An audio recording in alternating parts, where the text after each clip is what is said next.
দেখেন আমি এক্সেলের একদম স্টার্ট থেকেই শুরু করছি, ঠিক আছে? তবে আশা করি এখন আর মিস হবে না। আমি আগে একটা কথা বলছিলাম, মনে খারাপ লাগবে শুনতে। বলছিলাম যে এত কম টাকায় ভর্তি হয়েছি বলে মনে করেন না যে আমাদের কোর্সটা কম করানো হবে। এটা ভুল করবেন কেন বলি? আচ্ছা,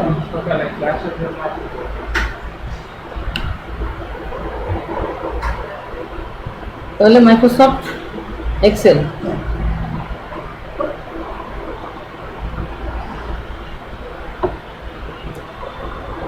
মাইক্রোসফট এক্সেলে যেমন আমরা মাইক্রোসফট ওয়ার্ড ওপেন করেছিলাম, তেমনি মাইক্রোসফট এক্সেল ওপেন করলে দেখেন লেখা থাকে কি মাইক্রোসফট এক্সেলের, মাইক্রোসফট ওয়ার্ড যখন ওপেন করছিলাম উপরে লিখেছিল ডকুমেন্ট 1 মাইক্রোসফট ওয়ার্ড। এখন যখন আমরা এক্সেল ওপেন করছি তখন এখানে কি লেখা আছে বুক 1 মাইক্রোসফট এক্সেল, তাই না? আর অন্যান্য মেনুগুলো প্রায় একই, যেমন ওখানে ডাটা ছিল না, এখানে ডাটা একটা অ্যাড হয়েছে।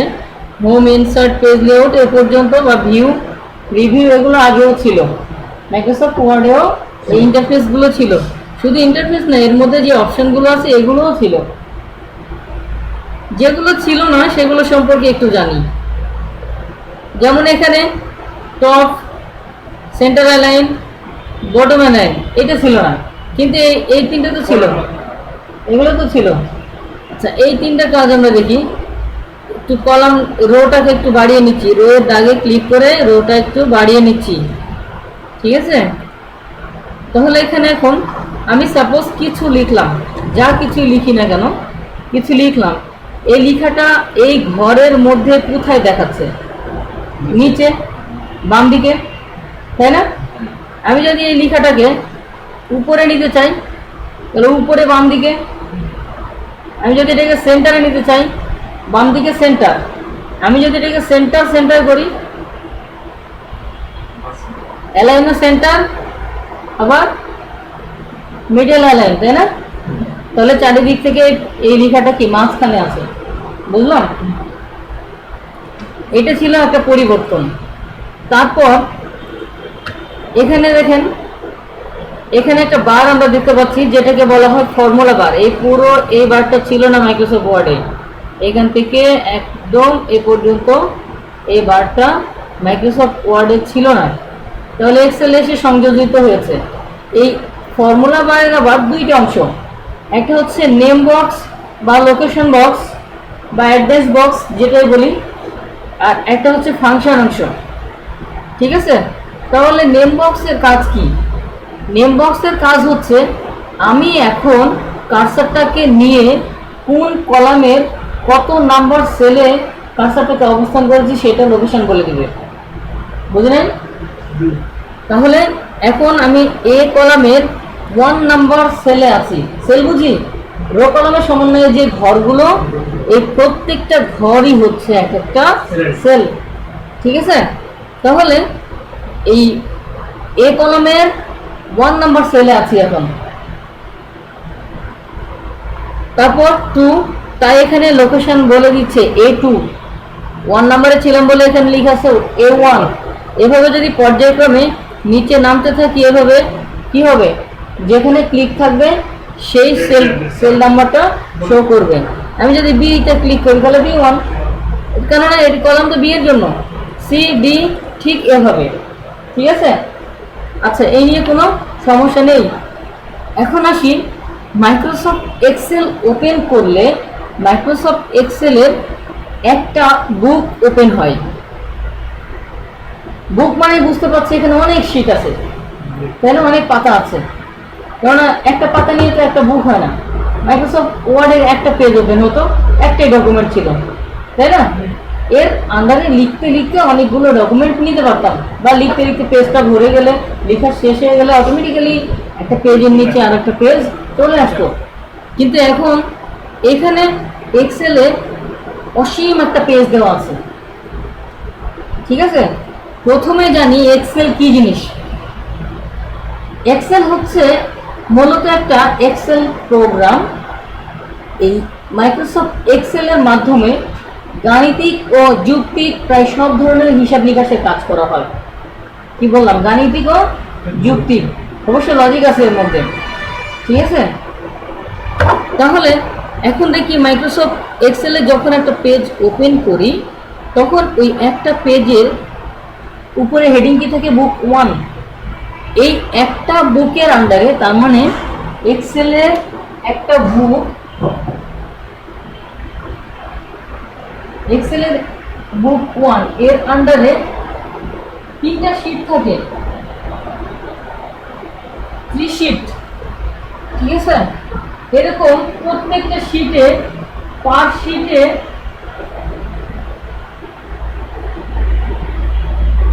পার শীটে এরকম কলাম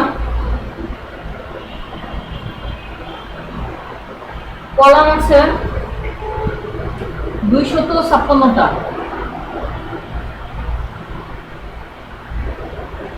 ব্র্যাকেটের মধ্যে লিখে দিচ্ছি 2003,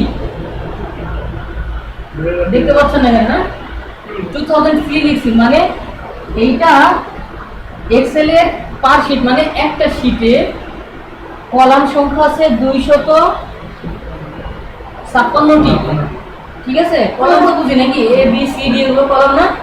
এখানে দেখা যাচ্ছে এ বি সি ডি এগুলো হচ্ছে এক একটা কলাম, ঠিক আছে।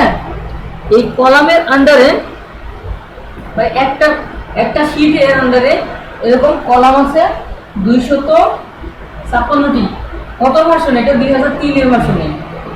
তারপর রো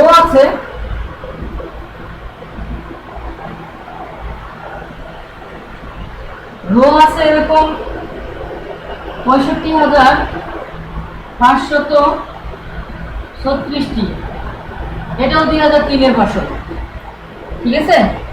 এটাকে স্ট্যান্ডার্ড ধরা হয়েছে, বিভিন্ন বইতে এটা পাবেন, কিন্তু এখন আমরা যে ভার্সনে কাজ করছি সেটা 2007, অর্থাৎ 2007 এর ভার্সন। 2007 এর ভার্সনে এটা আমি লিখে দিচ্ছি 2007। এইটাতে আছে কলাম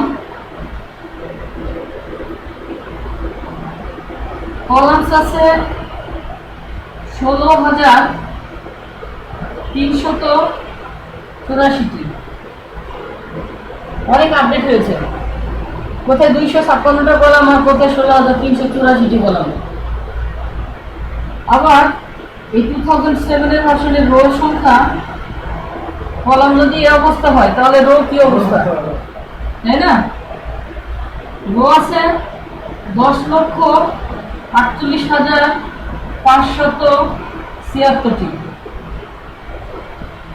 ঠিক আছে। আপনারা যে টেকনিক্যাল এডুকেশন বোর্ডে যে পরীক্ষাটা দিবেন এখান থেকে একটা কোশ্চেন কমন পাবেন, ঠিক আছে। নিচের এটার থেকে দেয় না, এই দুইটার থেকে একটা কমন পাবেন। হয় এটা সত্য মিথ্যায় দিয়ে দিবেন, শুদ্ধ অশুদ্ধ। সত্য মিথ্যার মধ্যে দেয় যে এমএস এক্সেলে কলাম সংখ্যা 256টি, রো সংখ্যা 65,536 না দিয়ে দিয়েছে 35। আমি কিন্তু লাস্টে দেখি সাপোজ বাইরে দিয়েছে শুদ্ধ, কিন্তু উনি তো 35 না 36 হবে। এই কোশ্চেনটা এখানে দেয়, এটা ম্যাক্সিমাম ক্ষেত্রে দিয়ে থাকে। আবার যদি এমসিকিউ দেয়, বলুন যে এমএস এক্সেলের কলাম সংখ্যা ড্যাশ, যদি শূন্যস্থান দেয় ড্যাশ, আর কলাম সংখ্যা নিচে আবার অপশনাল বসিয়ে দিবে 256টা, তারপর 16,384টা। এরকম কনফিউজ করার জন্য অনেকগুলো দিয়ে রাখবে, 4টা দিবে, 4টার মধ্যে এরকম কাছাকাছি দিবে, তাহলে যেটা সঠিক সেটাতে আমরা টিক চিহ্ন দিব। বুঝতে পারছেন? এখান থেকে কমন একটা কোশ্চিন বলে দিলাম। একটা কোশ্চিনে বিভিন্ন ভাবে হয়, কলাম আর রো এই দুটা কোশ্চিনই, মানে আলাদাভাবে করলে দুটো কোশ্চিন হয়। এই দুটো কোশ্চিনই বিভিন্ন ভাবে করে, হয় টিক চিহ্নতে দেয়, অথবা শূন্যস্থান দেয়, অথবা সত্য মিথ্যায় দেয়, ঠিক আছে। বুঝলাম এটা? তাহলে কলাম সংখ্যা কয়টা 2003 ভার্সনে? 256টা। রো সংখ্যা 65,536টি। আর 2007 এ কলাম সংখ্যা 16,384টি। আর রো সংখ্যা, এবার দেখি এখানে যে এই কলামগুলো 16,384টি আছে, এটা আমরা কেমন করে বুঝবো, তাই না? এটা বোঝার জন্য একদম আমরা এখন প্রথমে কাজটা রেখেছি, কন্ট্রোল চেপে, কিবোর্ড থেকে কন্ট্রোল চেপে একদম ডান পাশের মুভমেন্ট অ্যারো কিটা, 4টা মুভমেন্ট অ্যারো কি আছে না, মুভমেন্ট অ্যারো কি চিনেন তো? এদিকে আমার কথা শোনেন, কাজ করতে পারবেন, সমস্যা নেই, কাজ কিন্তু করতে পারবেন, সমস্যা নেই। কথাটা শুনে আগে, কন্ট্রোল চেপে 4টা মুভমেন্ট অ্যারো কি আছে না, left right up down, control চেপে রাইট অ্যারোতে চাপ দিব, চেপে ধরলে লেখা আছে XFD। তাহলে এটা আবার কাউন্টিং এর কোন সিস্টেম, ঠিক আছে? তাহলে দেখেন আমি আবার ব্যাকে চলে আসছি, ব্যাক অ্যারোতে চাপলাম। এখন এখানে আমরা ক্লিক করি কাউন্টিং সিস্টেমটা দেখানোর জন্য। যখন A থেকে Z পর্যন্ত হয়ে যায় তখন কয়টা হয়? 26টা। এরপরে কাউন্টিং শুরু হয় AA, AB, AC, কতদূর পর্যন্ত? AZ পর্যন্ত। AZ শেষ BA, BB, BC, BZ শেষ CA, CC, CD, CZ শেষ, এভাবে কতদূর XFD পর্যন্ত গেলে 16,384 হয়। ঠিক আছে, আপনারা প্রয়োজনে একবার বাসা করে দেখবেন, যাচাই করার জন্য বাসা একবার করে দেখেন। কন্ট্রোল চেপে এবার লেফট অ্যারোতে চাপলাম, প্রথমে চলে আসলাম। এটা তো দেখলাম কলাম, কিন্তু রোয়ে তো সংখ্যা দেওয়া আছে, তাই না? রোয়ে সংখ্যা দেওয়া আছে। এখন যদি আমি কন্ট্রোল চেপে ডাউন অ্যারোতে চাপ দিই তাহলে 10,48,000 দেখা যায়। এই যে স্ক্রিনে দেখেন, ডাউন অ্যারোতে চাপ দিছি, হয়েছে?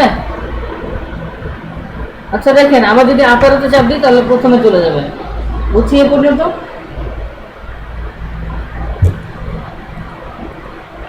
তাহলে রো কলাম সংখ্যা আমরা জানলাম।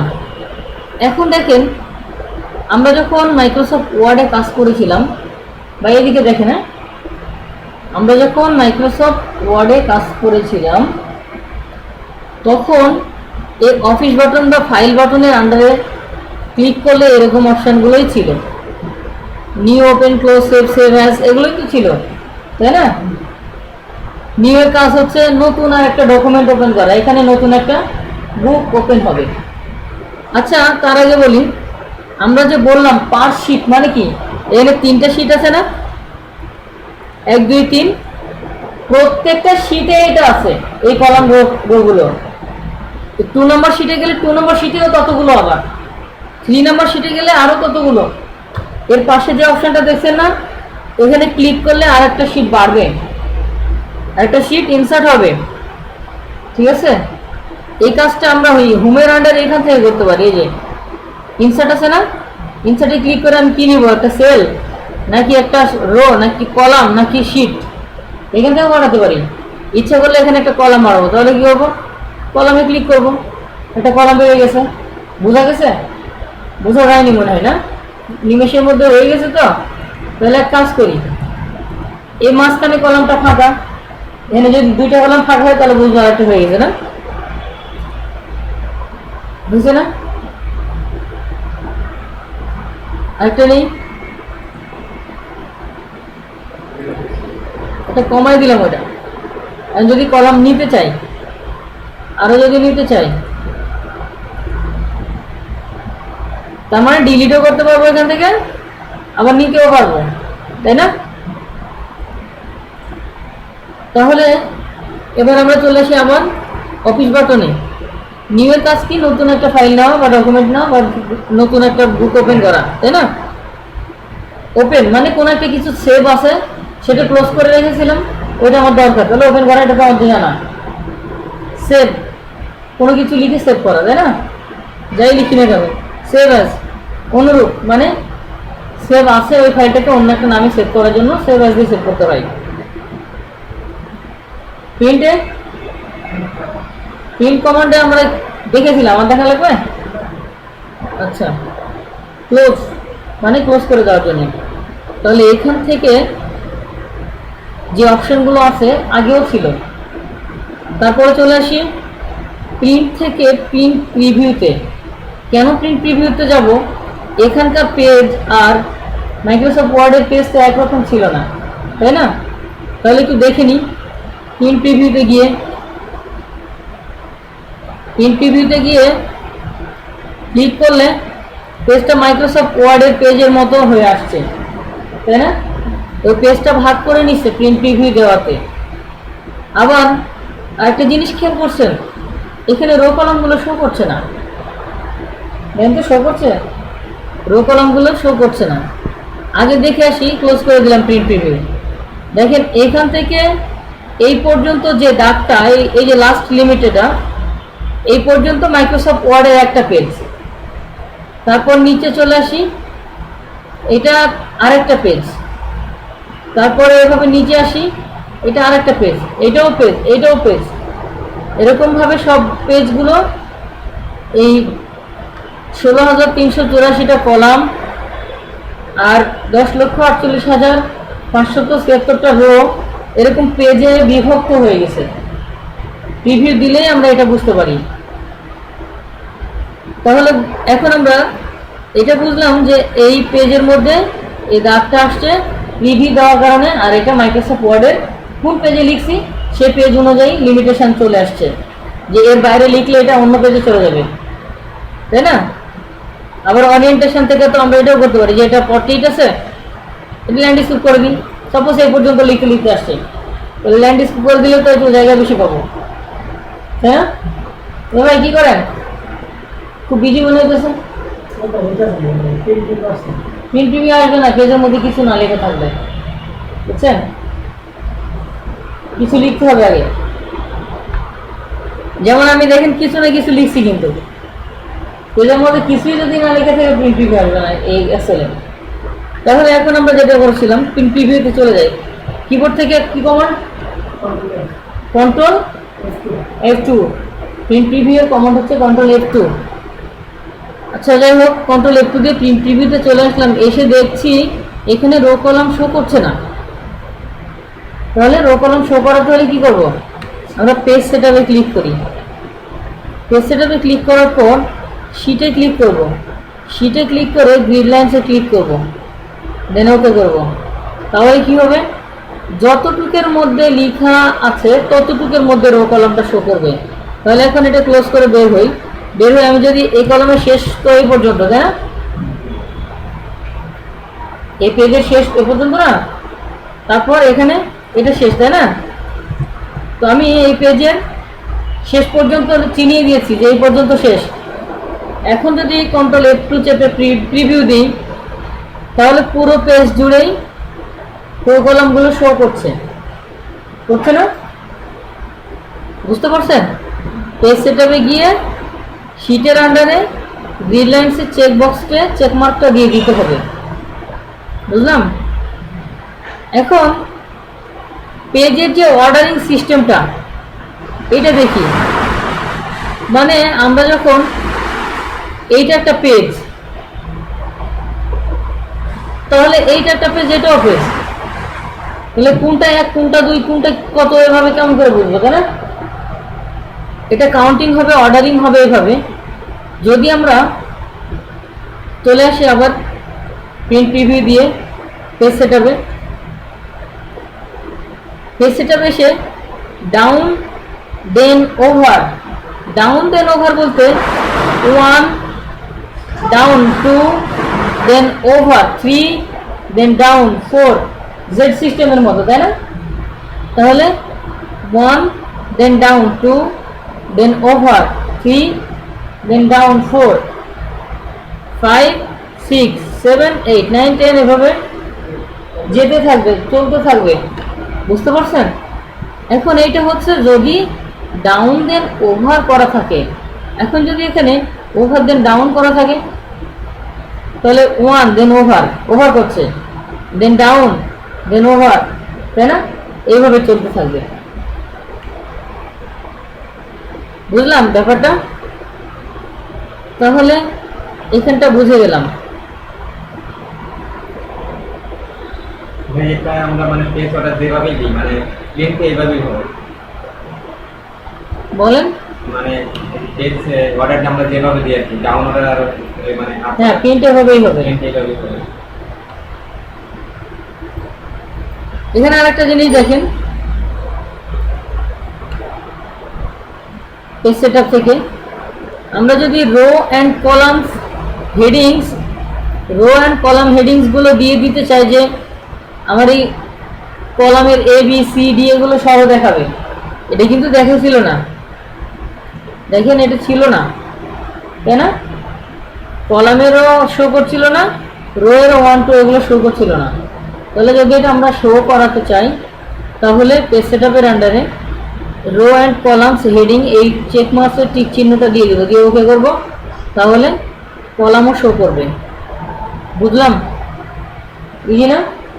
অনেক ইজি আছে, তবে করতে হবে, প্র্যাকটিস না করলে সম্ভব না। এইটা বুঝলাম, এটা পার্থক্য ছিল, আমি দেখিয়ে দিলাম। এবার হোমের আন্ডারে চলে আসি, দেখেন তো হোমের আন্ডারে কি আন্ডো রিডো এটা ছিল তো মাইক্রোসফট ওয়ার্ডের কাজ ভাই, এই যে আপনিও দেখেন আন্ডু রিডো,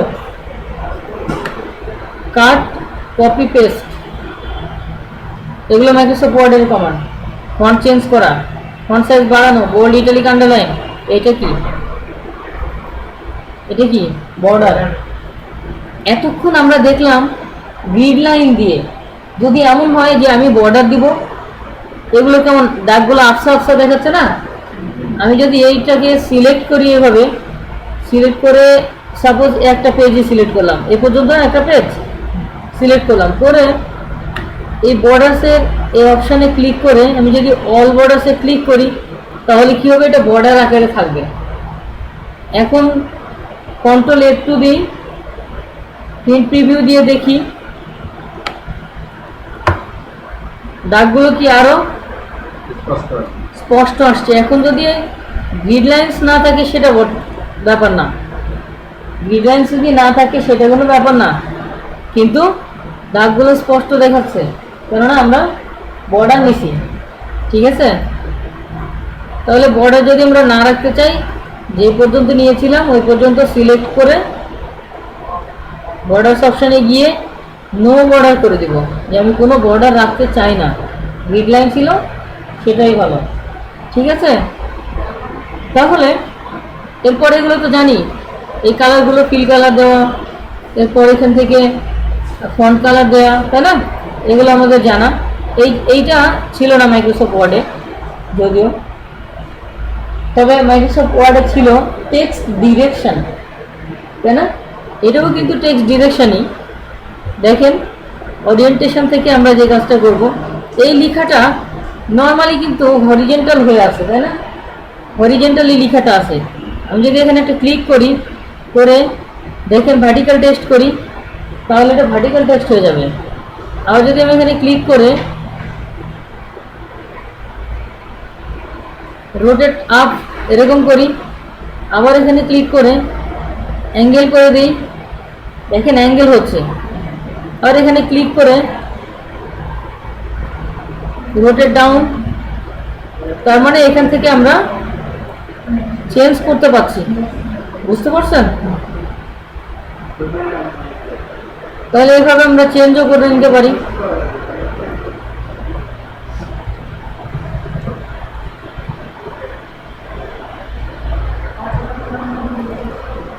আচ্ছা, বুঝে গেলাম। এরপর এদিকে চলে আসি কন্ডিশনাল ফরম্যাটিং, এগুলো পরে দেখাবো। কন্ডিশনাল ফরম্যাটিংটা যে কোনো একটা প্রজেক্ট তৈরি করে সেটা দেখাবো, ফিল্টারটাও প্রজেক্ট তৈরি করে দেখাবো। ঠিক আছে, যে কোনো একটা প্রজেক্টের কাজ করব, তার মধ্যে কন্ডিশনাল ফরম্যাটটা অ্যাপ্লাই করব, আবার ফিল্টারিং করেও দেখব। ওকে, তাহলে হোমের কাজ শেষ। দেখেন মাইক্রোসফট ওয়ার্ডের অনেক কাজই আমরা এখানে পেয়ে যাচ্ছি। ইনসার্টে আসি, ইনসার্ট থেকে আমরা তো টেবিল নিয়েছিলাম মাইক্রোসফট ওয়ার্ডে, কিন্তু এখানে তো টেবিল করাই আছে, দরকার কি, তাই না? এই জন্য টেবিল অপশনের মধ্যে ওরকম কিছু দেয়নি। তাহলে পিকচার জানি তো, পিকচার নেওয়া যায়, ক্লিপ আর্টের মধ্যে থেকে পিকচার নেওয়া যায়, শেপ, বিভিন্ন শেপ নেওয়া যায়, তাই না? এইবার চলে আসি এখানে চার্ট। এই চার্টের আন্ডারে বেশ কিছু চার্ট আছে, এগুলো সবগুলোই চার্ট। তাহলে যে কোনো একটা প্রজেক্ট করে ওইটা যদি আমরা তালিকা আকারে দেখতে চাই, যেমন আমি ছোট্ট একটা প্রজেক্ট লিখছি, যে এখানে লিখছি সাপোজ ইয়ার,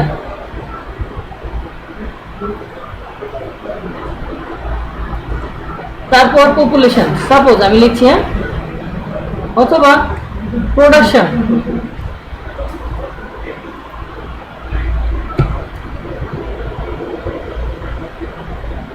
মানে 2000, এখানে ইয়ার লিখলাম, সাপোজ এখানে 2000 সালে প্রোডাকশন কেমন ছিল, এরপর কত কত ছিল এটা আমরা উল্লেখ করে দেবো। সাপোজ আমাদের প্রোডাকশন ছিল এরকম 25,000, ঠিক আছে। এরপর এখান থেকে আমরা সাপোজ 2004 সালে চিন্তা করি, 2004 এটা দেশে সাপোজ 40,000, 2008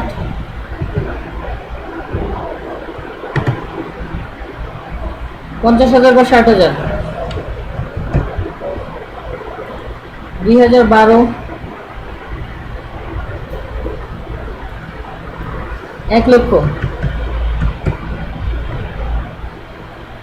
এরকম যদি চলতে থাকে এই হারে, তাহলে সাপোজ আমার 2020 সালে গিয়ে হয়ে যাবে 5 লক্ষ। সাপোজ আমি একটা দেখাচ্ছি, হ্যাঁ।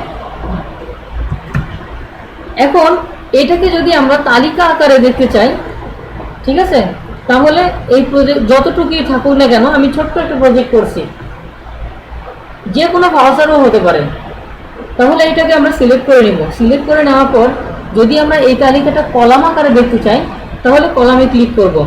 কলামে ক্লিক করে কলামে কোন কলাম আকারে দেখতে চাই, সাপোজ আমি এখান থেকে যে কোনো একটা নিয়ে নিচ্ছি, সাপোজ এটাতে ক্লিক করলাম। ক্লিক করার পর ক্লিক করলে দেখবো এটা লোকেট করছে এভাবে যে এই কালারটা দিয়ে ইয়ার বোঝাচ্ছে, আর এই কালারটা দিয়ে প্রোডাকশন বোঝাচ্ছে। যখন প্রথমে ছিল তখন এরকম, মানে 2000 সালে 25,000 ছিল, তাই না? এইটা তখন এরকম ছিল। পরের স্টেপে সে একটু বাড়ছে, তারপরের স্টেপে একটু বাড়ছে, তারপরের স্টেপে বারটা আর একটু বাড়ছে, পরে এসে অনেক বেশি না, অনেক বড় হয়ে এই বারটা দেখাচ্ছে, ঠিক আছে? বোঝা যায় না? প্রত্যেকটা এভাবে তো আছে, দেখেন এভাবে বারগুলো তৈরি করে নিচ্ছে, যেখানে প্রথমে দিয়েছে 50,000, তারপরে 1 লক্ষ, 1.5 লক্ষ, এরকমভাবে নিয়ে নিয়েছে। তাহলে এইটা আমরা কলাম আকারে দেখলাম, কলামের যে কোনো একটা দেখলাম। কিবোর্ড থেকে ডিলিট চাপছি, এটা ডিলিট করে দিলাম। আবার চলে যায় ইনসার্টে। ইনসার্ট থেকে যদি আমরা লাইন আকারে দেখতে চাই, অনেক সময় আমরা যখন খেলা দেখি, ক্রিকেট খেলা দেখি না, ক্রিকেট খেলা দেখার সময় খেয়াল করছেন যে আনুপাতিক হারে এখন রান কেমন যাচ্ছে, কোন সময় গিয়ে উইকেট পড়ে গেছে, এরকম একটা পরিসংখ্যান দেখায়, খেয়াল করছেন? দেখেন, মনে হচ্ছে এগুলো হচ্ছে আমার 5টা স্টেপ। আমি এখানে 5টা স্টেপ করছি, 5টা স্টেপ। প্রথম স্টেপে যেটা ছিল সেটা ছিল একদম লো লেভেলে ছিল, তারপরে কি হচ্ছে একটু আপার লেভেলে হচ্ছে, গিয়ে এটা আরেকটা কন্ডিশন, এখানে গিয়ে আরেকটা কন্ডিশন, এটা আরেকটা কন্ডিশন, এইখান থেকে অনেক ভালো একটা পজিশন, তাই না? বুঝতে পারছেন? এই তো এরকম ভাবে এখান থেকে নিয়ে এই লাইনগুলো নিয়ে কাজ করতে পারি। এছাড়াও এখানে বিভিন্ন স্টাইল আছে, কোন স্টাইল দিয়ে দেখাতে চাই সেগুলো দিয়েও আমরা করতে পারি। বুঝতে পারছেন এই বিষয়টা? আচ্ছা, তাহলে বাকি যেগুলো আছে, যেমন আমি একটা করে দেখিয়ে দিই, বাকিগুলো আপনারা করবেন অবশ্যই। পাইচার্ট, পাইচার্টের নাম শুনছেন না? যদি কোনো একটা পাইচার্টের অনেক অঙ্ক তো ছিল, তাই না? ভেনচিত্রের অঙ্ক করছি না, পাইচার্ট তো ভেনচিত্রের অঙ্ক, তাই না? তাহলে এখানে দেখেন পাইচার্ট আকারে যদি এই একই কিন্তু প্রজেক্ট, একই প্রজেক্ট আমি পাইচার্ট আকারে দেখতে চাই, তাহলে পাইচার্টের কোন চার্ট আকারে দেখতে চাই, যে চার্ট আকারে দেখতে চাই সেই চার্টে ক্লিক করব। দেখেন এটা পাইচার্ট আকারে চলে আসছে। প্রথম স্টেপে কি ছিল? 2000 সাল আর 25, তার মানে এই কালারটা কোথায় সেটা আগে দেখতে হবে, এইটা। তারপরে 2, এই কালারটা হচ্ছে এটা, মানে কালারের কম্বিনেশন করছে এখানে। এইটা দেখে সহজে বুঝতে পারবে না যদি এর গ্র্যান্ড চার্টটা না দেখে, তাই না? এই প্রধান একটা চার্ট আছে, সেই চার্টটা না দেখলে এটা যে কাউকে যদি এটা দেখানো হয় বলবে এটা কি করেছে, এটা কি কি আছে এর মধ্যে, বুঝতে পারবে না, তাই না? আচ্ছা, তাহলে পাই চার্টও বুঝলাম। পাই চার্টেরও বিভিন্ন স্টাইল আছে, এখানে যে স্টাইলে দেখতে চাই ডিলিট চাচ্ছে এটা, এটা সিলেক্ট থাকা অবস্থায় ইনসার্টের আন্ডারে এখান থেকে যদি আমরা বার আকারে দেখতে চাই, সাপোজ একটা বার নিলাম, তাহলে কি তো কলামের মধ্যে দেখাচ্ছে না, ফার্স্ট স্টেপ এইটা, তারপরে এভাবে এভাবে। মূলত চারটা কি বুঝে গেছেন? এখানে যে আমাদের যে একটা পেজ, মানে এই আমাদের এই লিখতে লিখতে এই ভাষাতে করে প্রিন্ট হবে না। আরেকবার বলেন। মানে এই যে আমাদের যে পেজটা যখন আমরা প্রিন্ট করব, দেখা যায় আমাদের এই এরকম একটা প্রজেক্ট করতে যে কে পর্যন্ত লিখে দেবে, হ্যাঁ, তখন কি কে পর্যন্ত প্রিন্ট হবে নাকি এইচ পর্যন্ত হবে? আচ্ছা, এই কথাটা আমি বলেছিলাম, তখন খেয়াল করছেন কিনা জানি না। এই দাগটা কেন আসছে, মানে এখানে যে পেজটা আছে অটোমেটিক্যালি বাই ডিফল্ট কোন পেজ সিলেক্ট থাকে জানেন? মাইক্রোসফট ওয়ার্ড ওপেন করলে বাই ডিফল্ট কোন পেজ সিলেক্ট থাকে? Letter page. এবং লেটার পেজের সাইজও আমি বলে দিচ্ছি, কিন্তু letter page, legal page, A4 page, 3টা পেজের সাইজ লিখে দিয়েছিলাম। ওদের কাছ থেকে অনেক কিছু সংগ্রহ করার আছে, আপনার সংগ্রহ করে নিয়ে। হ্যাঁ, আচ্ছা, তাহলে এখন কথা হচ্ছে এইটা যদি একটা লেটার পেজ হয় বা A4 পেজ হয় বা লিগ্যাল পেজ, যে কোনো পেজই হোক না কেন, এই পেজের লিমিটেশন হচ্ছে এই পর্যন্ত। এইটা ক্রস করে যদি বাইরে চলে যায় তাহলে এটা অন্য পেজ। সেক্ষেত্রে আপনাকে বেশ মানে একটু প্রসেস করতে হবে। যদি এই পর্যন্ত যায় তাহলে আপনার নিচে ফাঁকা আছে কিনা এটা দেখতে হবে। নিচে যদি ফাঁকা থাকে তাহলে আমরা এটাকে ওরিয়েন্টেশন থেকে ল্যান্ডস্কেপ করে দিই। আপনি এই ক্লাসগুলো করেন নাই, এই জন্য প্রশ্নটা করেছেন। এই যে দেখেন, পেজ ওরিয়েন্টেশন থেকে পেজ লেআউটের আন্ডারে পেজ ওরিয়েন্টেশন থেকে আমরা যদি এটি ল্যান্ডস্কেপ করে দিই তাহলে এল পর্যন্ত ধরে নিছে, দেখেন, বুঝতে পারছেন? এল পর্যন্ত নিয়ে নিছে। যদি তাও না হতো তাহলে আমরা কি করতাম, এটার এতগুলো জায়গা দরকার নেই, তাহলে একটু ছোট করে নিই। এটার এতগুলো দরকার নেই, ছোট করে নিই। যেটার দরকার নেই সেগুলো এভাবে টেনে টেনে কলামগুলো ছোট করে নেব, তাহলে ওই দিক থেকে কিছু কলাম পেজের মধ্যে ঢুকে যাবে। ক্লিয়ার? আমার কথা হচ্ছে মনে কষ্ট নিয়ে ফিরবেন না বাসায়। এখান থেকে কোশ্চিন করবেন, সলভ করে নিয়ে তারপরে যাবেন। আচ্ছা, এরপর তাহলে আমরা ইনসার্ট এন্ড আন্ডার এগুলো দেখলাম। টেক্সট বক্স এগুলো আমাদের জানা, তাই না? মাইক্রোসফট ওয়ার্ডে করে ফেলছি এগুলো। এরপর পেজ লেআউটে চলে আসি। পেজ লেআউট থেকে আমরা দেখছিলাম মার্জিন, ওরিয়েন্টেশন, সাইজ, এগুলো আমাদের করা। তাহলে দেখেন, আমরা এই অফিস বাটন বা ফাইল থেকে শুরু করে হোম, ইনসার্ট, পেজ লেআউট, এইটার মধ্যে মাইক্রোসফট এক্সেলের সাথে খুব একটা পার্থক্য দেখতে পাচ্ছি না, একই কাজ। ঠিক আছে? আচ্ছা, তাহলে